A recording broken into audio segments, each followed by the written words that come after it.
지하철 여행. 지하철이 멈추자 사람들이 노인석까지 밀고 들어왔다. 훈섭은 졸다가 눈을 뜨고 자신 앞에 서 있는 사람들의 다리를 바라보았다. 그러자 잊고 있던 무릎 통증이 다시 오기 시작했다. 그는 62살이 왜 정년퇴임일까 하고 생각한 적이 있었다.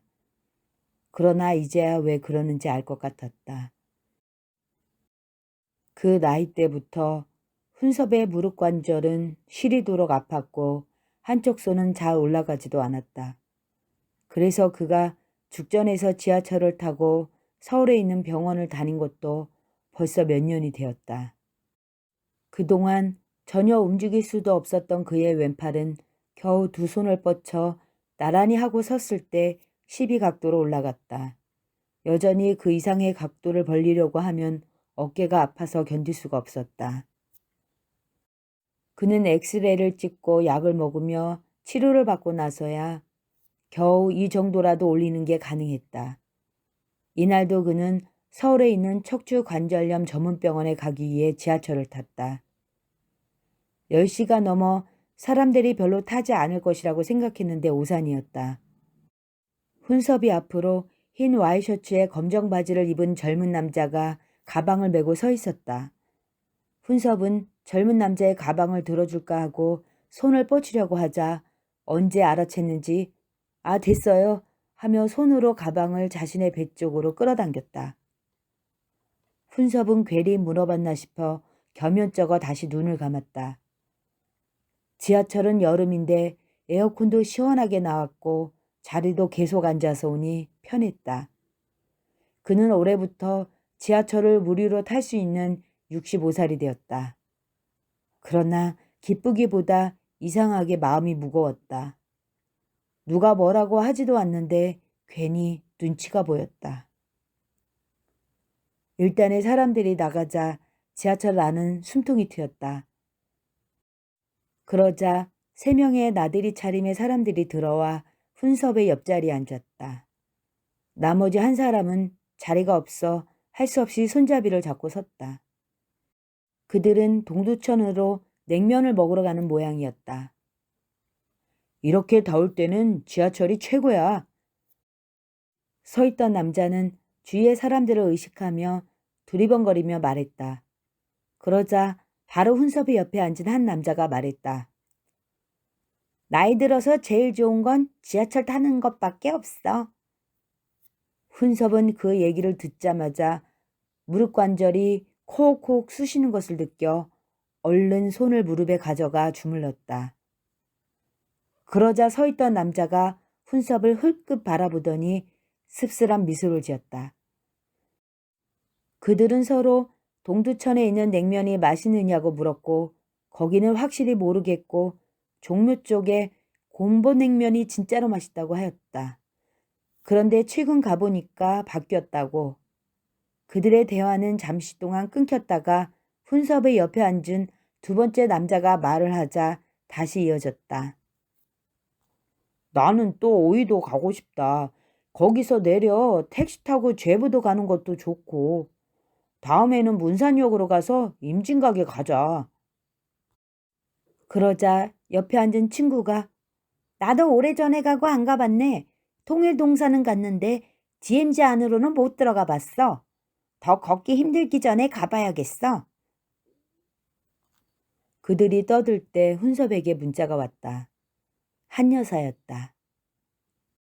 "지금 서울로 병원 가는 중이에요." 라고 그는 문자를 보냈다. 그리고 나중에 전화하겠다고 한 번 더 문자를 보냈다. 그는 서울역 지하철에서 내려 척추 전문병원에 가서 치료를 받은 후 나오면서 한 여사에게 전화를 했다. 한 여사는 훈섭의 동네에 사는 할머니인데 3살 때 전쟁이 나서 어머니의 등에 업혀 남한으로 피난을 왔다. 그녀는 딸 2명을 낳았는데 막내딸도 2년 전에 손자를 낳았다. 딸과 사위가 직장 생활을 해서 아기를 돌봐줄 사람이 필요해 딸의 집에 들어가 함께 살았다. 딸이 남편과 결혼할 때 어머니와 함께 살고 싶다고 하자 사위가 순순히 승낙을 했기 때문이다.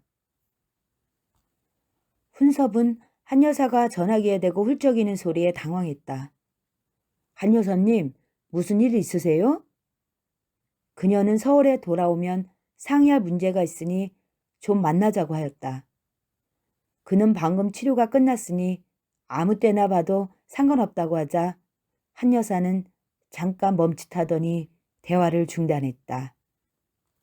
통화 도중에 할머니를 부르는 손자의 자지러지는 소리가 들려왔다.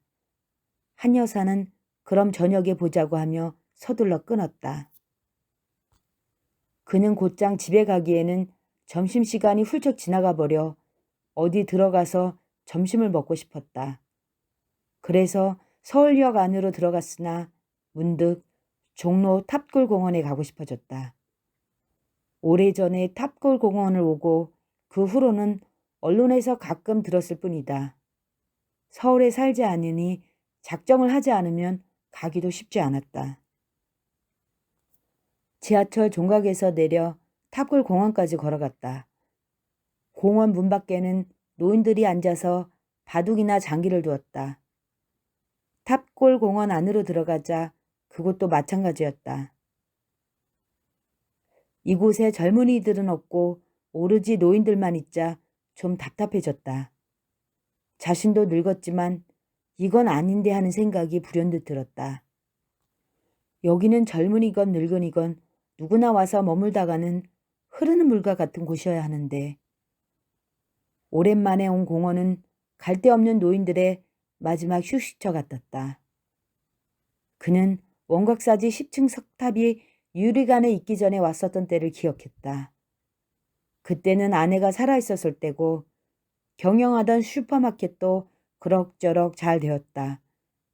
그러나 사는 동네에 거대한 마트가 들어오면서 현상 유지조차 힘들게 되었다. 더 이상 탑골공원에 있기가 싫어졌다. 예전과 다른 모습에 밖으로 나와 오래전에 갔던 유명한 곰보 냉면집을 향해 걸었다. 가다가 종묘공원에 앉아있는 노인들을 보았다. 그곳에 모자를 쓴 50대가 넘어 보이는 여자가 할아버지에게 바카스를 건네고 있었다. 순간 바카스를 미끼로 성매매를 한다는 말을 들었는데 정말 그런가 하는 생각이 들자 가슴이 뛰었다. 부끄럽지만 자신도 모르게 잊고 살았던 본능이 생기는 것을 느꼈다. 그러나 곧 그런 생각을 가지면 안 된다고 스스로 억눌렀다. 훈섭은 아들 부부한테서 나와 혼자 방을 얻어 살고 있었다. 모아둔 돈이 많지는 않았지만 앞으로 언제까지 살지 몰라 병원 가는 것 외에는 잘 쓰지 않았다. 그는 말만 듣던 바카스 아줌마들을 실제로 보자 한편으로는 마음이 씁쓸했다. 친구 영미는 이렇게 말한 적이 있었다. 우리도 그런데 같이 가보자. 영미는 5,000원부터 3만 원이면 해결하기 쉽다며 훈섭을 꼬드겼지만 혹시나 성병 나는 것도 싫었고 거리의 여자들과 자는 것도 별로였다. 그러자 영미는 꼭 앉아도 돼. 차 지나 골목에 으슥한 곳에서 해달라는 대로 말하면 다 해준대. 키스는 5,000원부터고 하여간 부르는 게 값인가 봐. 근데 이빨 없는 할망구는 아무래도 힘든가 봐. 돈이 뭔지. 하여간 80대 할머니도 있고 다른 나라 여자들도 돈 벌러 와서 쪽방촌이나 싸구려 고시원에 머물면서 한대. 가서 잠을 자거나 같이 여행을 떠나면 돈을 더 주어야 하고. 영민이는 아주 활기차게 말했다. 죽을 때가 가까운데 나는 연애도 못하고 그렇다고 좋아하는 할망구도 없는데 성욕은 왕성하고. 훈섭은 이제서야 영민의 말을 조금은 이해할 수 있을 것 같았다. 그래도 훈섭은 영민이 자신보다 낫다고 생각했다. 영민은 자식이 있어서 기초생활보호 대상자가 아니었다. 그러나 훈섭은 겨우 현상 유지를 했던 슈퍼마켓을 팔고 아들 전셋값에 보태는 바람에 수중에 돈이 많이 나갔다. 언제 바닥이 날지 모르지만 그렇다고 한 달에 한두 번 가는 병원을 포기할 수는 없었다. 훈섭은 다음 달부터는 새로운 일을 시작해야 할 것 같았다. 그러나 딱히 65세인 그가 할 일은 거의 없어 보였다. 종로 근처에서 곰보 냉면집을 찾았으나 그 옛날의 집은 사라지고 없었다. 할 수 없이 신식 냉면집에서 점심을 먹고 나왔다. 훈섭은 길을 걷다가 바닥에 쭈그리고 앉아 물건을 파는 행상에게 돋보기 하나를 사고 한 여사에게 줄 머리핀을 산 다음 집으로 돌아가기 위해 지하철역으로 도로 걸어갔다. 한 여사에게 전화를 거니 집에 있었다. 훈섭이 집 앞 공원에서 기다린다고 하였지만 그녀는 딸이 올 때까지는 밖으로 나올 수 없다고 하였다. 한 여사의 손자 때문이었다.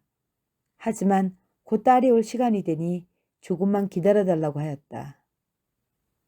20분이 지났을까? 딸이 들어왔는지 한 여사는 훈섭이가 기다리고 있는 공원으로 달려왔다. 훈섭은 벤치에 앉아 있다가 한 여사가 오자 자리에서 일어났다. 한 여사는 훈섭을 보자 마치 죽은 남편이 돌아오기라도 한 것처럼 훈섭의 양팔을 붙잡더니 바로 벤치에 앉혔다. 그녀는 자신의 얘기를 다 털어놓으려고 하는지 말하기가 창피하고 부끄럽지만 하면서 시작하였다. 한 여사가 어제 3살짜리 손자를 봐주는데 갑자기 손자가 기침을 했다. 분명 오후 3시까지만 해도 괜찮았다. 그런데 딸과 사위가 함께 직장에서 돌아왔을 때 손자의 기침은 더 심해졌다. 딸은 애를 받아들더니 얘가 왜 이러죠? 하고 사위에게 물었다. 사위는 단박에 감기에 걸린 것을 알았다. 딸은 사위에게 아들을 안겨주고 자신은 저녁을 준비하기 위해 안방으로 옷을 갈아입으러 들어갔다. 그러자 사위가 한 여사에게 말했다. 감기에 걸리게 하고 최악이네. 한 여사는 그 말을 듣고 자리에서 그만 주저앉을 뻔했다. 그런 말이 사위 입에서 나올 거라는 것은 꿈에도 생각하지 못했다. 사위는 한 여사를 뱁새 눈을 뜨고 보면서 벌레 씹은 표정을 짓더니 입술을 일그러뜨리며 아들을 안고 안방으로 가면서 으이! 하면서 소리를 질렀다. 분풀이를 하고 싶은데 장모라 그러지 못한다는 태도였다. 한 여사는 현기증이 나서 손으로 이마를 짚으며 자신의 방으로 들어갔다. 딸이 저녁을 먹으라고 하였지만 한 여사는 식탁에 나가지 않았다. 식사하라는 사위의 목소리는 아예 들리지도 않았다. 그렇게 하룻밤이 지났다. 아침에 사위가 출근하고 없을 때 한 여사는 딸에게 어떻게 사위가 나한테 이럴 수가 있냐고 따졌다. 그러자 딸은 그냥 이해하라고만 하였다. 그럼 어떻게 하느냐고. 원래 그것밖에 안 되는 사람인데라고. 그러면서 지금 엄마를 받아줄 사람도 남편밖에 없다며 그냥 가만히 있으라고 하고 딸도 출근했다. 나도 딸네 집에 살기보다 따로 나와 살고 싶어요. 한 여사가 심란하게 말했다. 훈섭은 그녀의 말을 잠자코 듣기만 했다. 한 여사는 젊어서 남편을 잃고 딸 2명을 시장바닥에서 배추와 무 등 야채 장사를 해서 대학교까지 보내주었고 평생 자신의 집을 가져본 적도 없었다. 이제 좀 효도를 받을까 했지만 사위가 처음 결혼할 때와는 다르게 행동했다. 첫째 딸도 캐나다 교포와 결혼한 후에는 한국에 오지 않았다. 훈섭은 생활비라는 것이 너무나 많이 든다는 것을 알고 있어서 선뜻 그녀에게 나오라는 말을 하지 못했다. 한 여사는 흐르는 눈물을 찍더니 결국에는 사위 때문에 몹시 섭섭해요 라고 하였다. 훈섭은 자기도 어떻게 해야 할지 몰라 잠자코 있다가 종묘공원에서 산 머리핀을 꺼냈다. 한 여사는 그것을 보더니 손에 쥐고 크게 울먹였다. 그녀는 남편한테서 딱 1번 머리핀을 선물 받은 적이 있었다. 그녀의 남편은 당시 법대를 나와 출세를 하려고 애를 썼다. 그러나 시험에 합격해 승승장구하는 친구들과 달리 계속 사법시험에 낙방하자 술을 대기 시작했다. 그리고 결국에는 2딸만 남겨놓고 간암으로 세상을 떠났다. 한 여사는 사회와의 일만 떠오르면 붓덩어리 같은 것이 치밀어 올라 가슴이 답답했다. 솔직히 그녀는 훈섭이 같이 살자고 하면 나오고 싶었다. 그러나 그는 그런 마음이 없는 것 같았다. 아마 그도 삶이 팍팍해서 그럴 것이다. 한 여사는 핀을 들고 일어나서 한숨을 내쉬더니 늙어서 아무 걱정 없이 단 하루라도 편히 살고 싶다고 외쳤다. 훈섭은 한 여사를 바라다 주면서 그녀가 치근하게 느껴졌다. 그래서 그는 한 여사에게 물었다. 한 여사, 우리 이번 주에 지하철을 타고 수원성에 놀러 가지 않을래요? 한 여사는 그의 말에 좀 전과는 다르게 얼굴의 주름살이 확 펴졌다. 그녀는 토요일 낮에 같이 가는 게 어떻겠느냐는 그의 말에 고개를 끄덕이며 옅은 미소를 지었다. 한 여사는 훈석과 헤어지고 집에 돌아와 자신의 방에 들어가 누웠다. 이제 막 잠이 들려고 하는데 갑자기 방문이 열리면서 스위치가 켜졌다. 엄마, 얘 좀 봐줘. 얘가 자꾸 보채서 신랑이 잠을 못 자겠대. 초기 감기여서 아침에 약을 먹인 게 효과를 봤는지 이렇게 손자는 멀쩡했다. 한 여사는 사위가 꼴보기 싫어 손자를 봐주기 싫었지만 괜히 밉보였다가 딸네 집에서까지 쫓겨나 오도 가도 못하는 신세가 될까봐 손자를 자신의 품에 안아들었다. 손자는 칭얼거리면서 몇 번씩 깨고 보채고 해서 재우느라 잠도 제대로 못 잤다. 새벽에 겨우 재우고 화장실에 가려는데 안방에서 침대 소리가 들려왔다. 한 여사는 얼른 화장실에 들어가 소변을 보고 물을 내렸다. 그러나 안방에서 흘러나오는 그들의 소리는 더 크고 노골적으로 들려왔다. 한 여사는 방으로 들어와 가만히 앉아 있었다. 그러자 떠나간 남편이 그리웠다. 한 여사는 잠을 새록새록 자고 있는 손자를 보다가 그 옆에서 잠을 이루지 못해 뜬 눈으로 있다가 어느새 잠이 들었다. 훈섭과 한 여사는 토요일에 수원성을 가기 위해 지하철을 탔다. 훈섭은 지하철이 무료였지만 한 여사는 아직 한 살이 모자라 요금을 내야 했다. 한 여사는 자식을 키우느라 모아놓은 재산도 없었고 현재는 손자를 봐주는 대가로 60만 원을 받았다. 그녀가 표를 사려고 티켓 발매기에 서자 훈섭이 그녀를 밀어내며 자신이 동전을 집어넣었다. 한 여사는 그 순간 훈섭과 연애하는 기분이 들었다. 그들은 동네에서 서로 모르고 지내다가 훈섭의 친구 영민을 통해서 알게 되었다.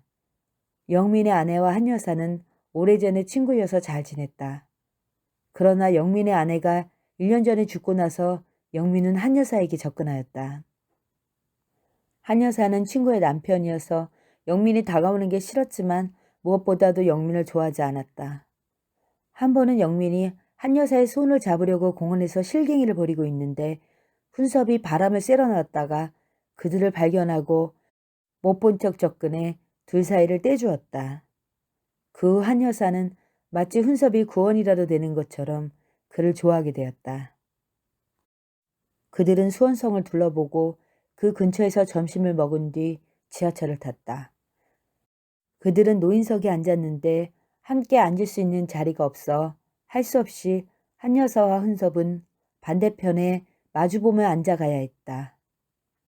한참 가는데 놀러 갔다 오는지 아이들 대6명이 우르르 노인석 쪽으로 섰다. 그들 가운데에는 젊은 인솔교사가 있었다. 그러나 아이들은 아랑곳하지 않고 떠들기 시작했다. 훈섭은 그들이 맡고 있어서 맞은편에 앉아있는 한 여사를 제대로 볼 수 없었지만 아이들 사이로 언뜻 보니 그녀는 자고 있었다. 아이들의 소리는 줄어들거나 멈출 생각을 하지 않았다. 또한 인솔교사가 있는데도 조용하라는 말을 전혀 하지 않았다. 아이들은 인솔교사에 의해 허락이라도 받은 듯 마음껏 떠들었다. 훈섭은 나라가 이렇게 공짜로 지하철을 타게 해주는데 어른으로서 무엇을 해야 하지 않나 하는 생각이 강렬하게 스쳤다. 그러자 그는 아픈 무릎 따위는 아랑곳하지 않고 벌떡 일어났다. 그는 아이들을 향해 좀 조용히 하고 가자 하였다. 그러자 아이들이 일제히 훈섭을 향해 바라보더니 인솔교사 쪽을 다시 바라보았다. 인솔교사는 훈섭을 보더니 화가 난 듯 할아버지, 왜 멀쩡한 애들 기를 죽여요? 이상한 할아버지야. 하며 아이들을 간수했다. 아이들은 저희들끼리 히히거리더니 다 왔는데요? 하며 지하철 밖을 내다보았다. 그러자 인솔교사가 훈섭이 다시 앉은 자리 옆에 입구로 나갔다. 아이들도 뒤를 따라 우르르 나갔다. 마지막으로 내린 학생이 훈섭을 바라보더니 앉아있는 그의 허연 머리를 손바닥으로 때리더니 메롱 하고 냅다 줄행랑을 쳤다. 그 순간 문이 자동으로 닫혔고 지하철이 움직이기 시작했다. 훈섭은 머리가 아프지는 않았지만 창피하고 말이 나오지 않아 얼굴을 두 손으로 감쌌다. 한 여사가 맞은편 노인석에 자고 있었으니 망정이지. 그는 옆에 앉은 다른 노인이 망할 녀석들 하는 소리를 들었지만 그 소리 또한 막연하게 들려왔다. 그는 오랫동안 얼굴을 가린 채 허리를 숙이고 고개를 들지 못했다. 훈섭은 한 여사와 산성 구경을 잘하고 집으로 돌아오는 중이었다. 그들은 걷다가 공원까지 왔다. 그는 다리가 아파서 좀 쉬었다 가자고 하자 한 여사도 공원 벤치로 들어갔다. 둘은 한동안 말을 하지 않았는데 몹시 지쳐 있었다. 그러다 훈섭이 불쑥 한 여사에게 같이 살면 어떻겠느냐는 말을 꺼냈다. 한 여사가 좋아할 줄 알았는데 심각해하는 표정을 보자 훈섭은 괜히 말을 꺼냈나 싶었다. 하기야 늙은 나이에 애들도 있는데 살림을 차린다는 것이 여간 부끄러운 일은 아니지. 훈섭은 속으로 생각했다. 그녀는 입술을 꼭 다물고 목맨 소리로 글쎄요 라고 희미하게 말했지만 목소리에는 눈물이 배어있는 것 같았다. 훈섭은 한 여사의 팔을 잡으며 어서 집에 가자고 먼저 일어났다. 한 달 후 한 여사는 저녁에 들어오는 딸과 사위를 위해 밥을 해놓고 손자를 보고 있었다. 딸이 먼저 들어왔고 사위가 저녁을 먹고 들어왔는데 거실에서 싸우고 있었다. 한 여사는 손자를 데리고 자신의 방으로 들어가 그들의 소리에 귀를 기울였다. 왜 장모님한테 60만 원을 드리냐는 사위의 소리였다. 아까우니까 드리지 말자고! 사위가 화를 냈다. 딸은 내가 벌어서 어머니 용돈 드리는데 무슨 상관이냐고 따지고 있었다. 그러자 너는 나와 결혼한 거니까 그 재산은 우리 돈이야. 그러니까 너는 내 말을 들어야 돼. 아무튼 어머니한테 다음 달부터는 용돈 드리지 마! 하였다. 딸은 손자를 봐주는데 왜 그것도 못해? 하고 대들었다. 우리 집에 공짜로 머물고 밥 드시는 거 다 빼면 그가 다 치르는 거야. 사위는 이렇게 말하며 자기 말을 들으라고 딸에게 난리를 쳤다.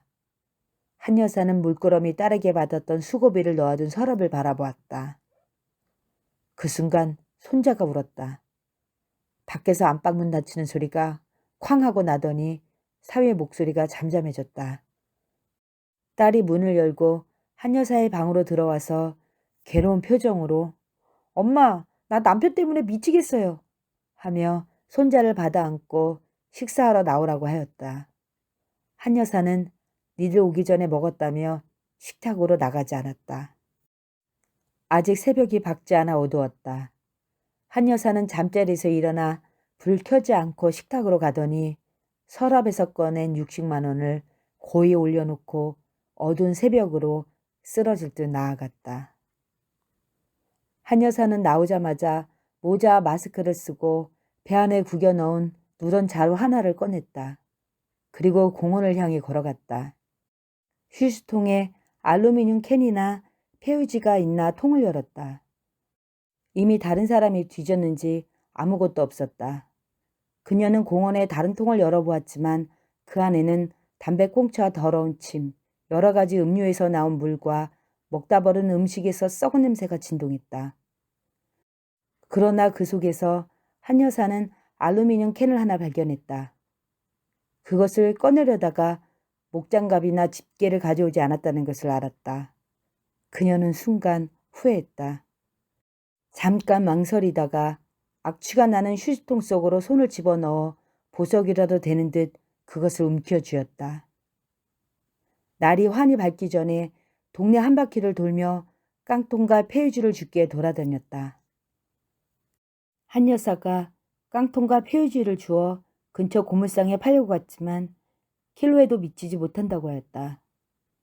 그녀는 주운 걸 한참 동안 바라보다가 그냥 던져놓고 자루만 갖고 올 수밖에 없었다. 몸에 냄새가 안 나나 킁킁거리며 다시 집에 들어가려고 키버튼을 누르니 무슨 일인지 전혀 열리지 않았다. 할 수 없이 초인종을 눌렀으나 딸과 사이는 출근을 했는지 문이 열리지 않았다. 가만히 보니 키버튼 비밀번호가 바뀌었는지 계속 삐삐거리며 시끄러운 소리를 냈다.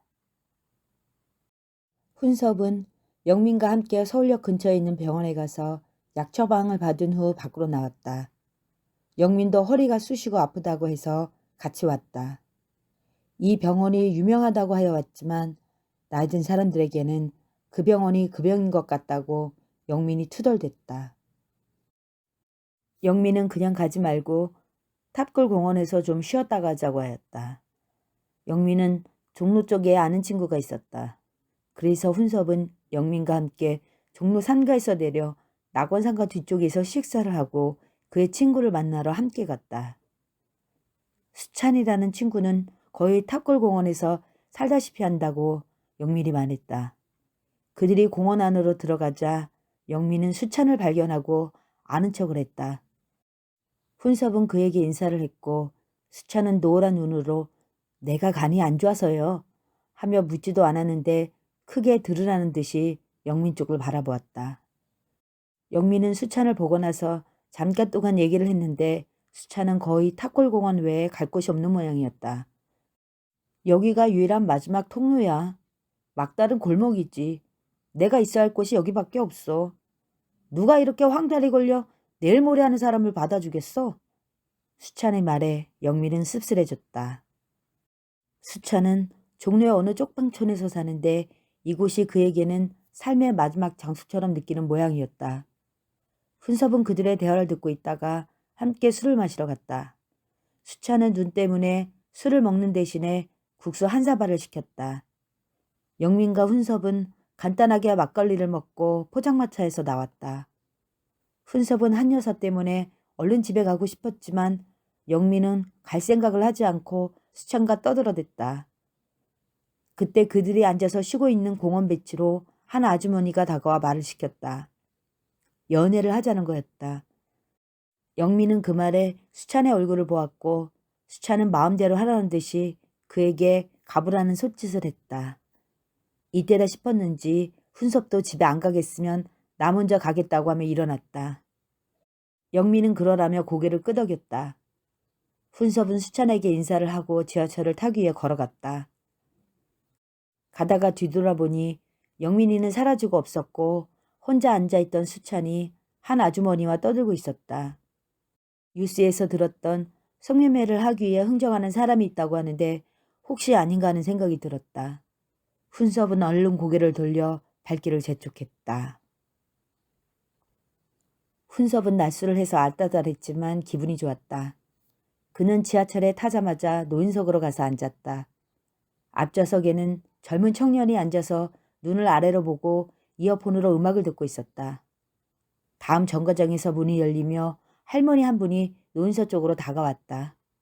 허리는 꼿꼿했지만 머리가 유난히 하였다. 그 모습을 보자 청년 옆에 앉은 할아버지가 청년의 어깨를 손가락으로 톡톡 치더니 이 할머니한테 자리를 양보하면 안 되겠느냐고 하였다. 청년은 할아버지를 보며 말했다. 우리도 다리가 아파요. 우리가 돈 내니까 앉아가도 되는 거 아니에요? 청년은 일어날 생각을 하지 않았다. 할아버지 옆에 앉은 또 다른 노인은 잠을 자고 있었다. 3명이 앉을 수 있는 자리라 할 수 없이 할아버지가 할머니에게 양보를 해주었다. 할아버지는 힘껏 발을 쥐며 일어났다. 그는 한쪽 다리가 없어 목발을 하고 있었다. 청년은 이어폰을 낀 채 음악에 머리를 흔들었다. 할머니는 좌석에 앉다가 할아버지의 목발을 보고 나 괜찮으니 앉으세요 하고 도로 일어났다. 그러나 할아버지는 곧 내린다며 막무가내였다. 훈섭은 그 모습을 보고 자신이 일어나려고 했지만 야타까지 가려면 너무 멀어 망설이다가 그만두었다. 훈섭이 돌아보니 한 여사가 차려놓은 밥상 위에 쪽지가 있었다. 쪽지에는 한 여사가 딸이 어떻게 여기까지 알고 쫓아왔는지 알 수가 없다며 손자를 봐주러 다시 딸네로 간다고 쓰여 있었다. 그리고 그동안 폐의 주며 깡통을 주우러 다니는 것도 아는 사람 만날까봐 조마조마하고 부끄러웠다고 하였다. 그래서 그냥 딸이 들어오라고 할 때 가는 게 나을 것 같아 들어간다는 것이다. 훈섭은 한 여사가 차려놓은 밥상을 보며 한참 동안 수저를 들지 못하고 호박 무침이며 가지조림을 바라보았다. 아들한테 3천만 원만 주지 않았어도 한 여사가 폐유지를 주우러 나가도록 하진 않았을 것이다. 그런 생각이 들자 그는 목이 베어 밥숟가락을 들기가 힘들었다. 아이들 학교 시간이 되자 훈섭은 지하철을 타러 역으로 걸어갔다. 그는 지하철을 공짜로 타는데 나라를 위해서 뭔가를 해야 한다는 생각에 아이들을 지하철에서 교육하기로 한 것이다. 그러나 노인석은 꽉 차서 그가 탈 자리가 없고 대신 젊은이들이 탈 수 있는 긴 좌석이 2자리 비어 있었다. 그는 쏜살같이 그리로 가지 않았는데도 한 젊은이가 양보해서 편안하게 앉을 수 있었다. 곧 하교를 한 학생들이 지하철 안으로 우르르 들어왔다. 훈섭은 남학생들이 떠들자 한 학생에게 지하철에서는 떠드는 게 아니라고 하였다. 그러자 교복을 입은 남학생이 갑자기 돌아서더니 뒤에 서 있던 한 남자의 등을 두드렸다. 남자는 돌아섰고 남학생은 그와 함께 뭐라고 떠들더니 갑자기 남자가 훈섭이 앉아있는 쪽으로 왔다. 남자는 조용하지만 단호한 목소리로 훈섭에게 말했다. 지금 우리 애한테 이래라 저래라 했어요? 훈섭은 아니라며 아이들이 떠들어서 조용히 하라는 말을 했다고 했다. 그러나 남자는 차분하면서도 무서운 눈으로 훈섭에게 당신이야 똑바로 하고 살아. 할 일 없어서 지하철이나 타고 돌아다니는 거 아니야? 하며 뒤돌아서더니 아이의 어깨를 감싸며 문 쪽으로 데리고 나갔다. 훈섭은 또다시 고개를 숙였다. 옆에 앉은 젊은이들은 못 들은 척 핸드폰으로 카톡을 보내거나 드라마를 시청하고 있었다. 훈섭은 화끈하게 달아오른 얼굴 때문에 한참 동안 고개를 떨궜다. 그러면서도 한편으로는 내가 그래도 세상을 바꾸고 있구나 하며 자신을 위로했다. 훈섭은 혼자서 집에 있기가 싫어 지하철 종점까지 갔다가 다시 되돌아와 집으로 돌아왔다. 한 여사가 집에 있는 것 같다 문을 열었지만 방에는 아무도 없었다. 한 여사가 폐품을 죽게 해선 안 되었는데 훈섭은 그렇게 생각하며 자신이 그 시간에 논정에 가서 영민과 장기를 두고 놀았던 것을 후회했다. 사실 처음에는 한 여사가 폐품을 줍는 것도 몰랐다. 그런데 영민이 장기를 두다 말고 한 여사가 나한테 왔으면 호강했을 텐데 하며 그 말을 꺼내서 알았다. 훈섭이 한 여사에게 물었을 때 그녀는 별거 아니라고만 둘러댔다. 용돈 버는데 놀면 뭐하냐고 그녀는 가볍게 말했다. 그만두라고 했지만 정말 한 여사가 일을 그만둘까봐 겁이 살짝 난 게 사실이다. 아들에게 돈을 주고 나서는 뭔지 모르게 의지할 게 반은 사라진 것 같았다. 그는 아들이 있어서 기초생활수급자 대상에서는 제외된 지 오래다. 한 여사와 같이 지내며 먹는 것까지 2배로 지출해야 한다는 것은 솔직히 부담이었다. 그는 딱 한 번만 한 여사에게 그만두라고 하고 그 다음부터는 그 말을 입에 담은 적이 없었다. 한 여사가 떠나고 적작하고 아쉽기는 했지만 또 한편으로는 숨통을 조여오던 생활비에 대한 압박감 때문이었는지 이상하게 가벼운 느낌이었다. 한 여사는 딸네 집에 들어와 손자를 봐주었다. 폐품을 줍지 않고 집에 들어와 사니 마치 인간다운 삶을 사는 느낌조차 들었다. 그러나 그것도 잠시였다. 사위가 한 여사에게 대놓고 말했다. 사위는 딸과 자기가 번 돈을 합쳐서 나중에 집을 살 예정이라 용돈을 드릴 수 없다고 직접 얘기했다. 그러면서 집사람이 말을 못해 자신이 대신한다며 문을 닫고 나갔다. 한 여사는 손자를 방 안에서 안고 있다가 마치 누군가에게 맥없이 공격당한 기분이 들어 손자를 옆으로 밀쳐놓았다. 손자가 울기 시작했다. 한 여사는 일어나 거실로 나왔으나 딸과 사이는 외식을 하러 가고 없었다. 한 여사는 다시 방으로 들어와 울고 있는 손자 옆에서 함께 흐느꼈다. 그녀는 훈섭에게 달려가고 싶었으나 손자를 놔두고 갈 수도 없었고 훈섭이 생활비 때문에 힘들어한다는 것을 이미 눈치채고 있었다. 손자 옆에 누워 이불자락으로 눈물을 훔치다가 죽은 남편 생각에 용스름 치는 눈물을 주체하기 어려웠다. 그러다가 초등학교도 그만두게 했던 아버지 얼굴이 떠올랐다. 배우지 못하게 하여 한 여사는 공장에서 일하거나 남의 식당에서 설거지를 도맡아서 했다. 결혼 후 과일과 야채를 팔면서 두 딸을 키울 때까지 몸이 아프지 않은 적이 없었다. 훈섭은 관절염 약을 다 먹은 후 다시 처방을 받으러 서울역으로 가기 위해 지하철을 탔다. 노인석에 앉고 싶었으나 웬일인지 노인석이 꽉 차 있었다. 할 수 없이 일반 좌석에 앉아 옆에 철로 된 바에다 이마를 대고 가고 있었다. 이상하게 머리가 아프고 어지러웠다. 그때 건너편 일반 좌석에서 한 노인과 젊은이가 싸우고 있었다. 훈섭은 어지러운 머리를 흔들며 차가운 바에서 이마를 뗐다. 노인이 다리를 꼬고 있는데 젊은이도 다리를 같이 꼰 것이었다. 그러다가 젊은이의 신발바닥이 노인의 신발바닥에 부딪혀 노인이 "이런 어디서 배워먹은 짓이냐?" 하며 호통을 친 것이다. 그러자 젊은이도 지지 않고 할아버지를 보고 욕을 해댔다. 젊은이는 "이리 내려!" 하며 노인의 멱살을 잡고 열리는 문으로 끌고 갔다. 그러더니 노인의 뺨을 때리고 발로 걷어찼다. 그때 지하철 문이 닫혔고 사람들이 "저런 저런!" 하며 유리문을 통해 그들을 바라보았다. 훈섭은 머리가 아파서 자꾸 차가운 바에다 대고 머리를 부딪혔다. 그는 간신히 서울역에서 내렸지만 관절염 병원이 어디인지 몰라 이리저리 걸어 다녔다. 아무 생각도 나지 않았고 여기가 어디인지조차 알 수가 없었다. "저 노인이 왜 저래? 치매 걸린 거 아니야?" 훈섭을 지나치는 사람들이 이렇게 떠들었으나 그는 들리지 않았다. 훈섭은 바지에 오줌과 똥을 싼 것도 모르고 서울역 어디로 빠져나가야 할지 몰라 멍하니 한참을 서 있었다.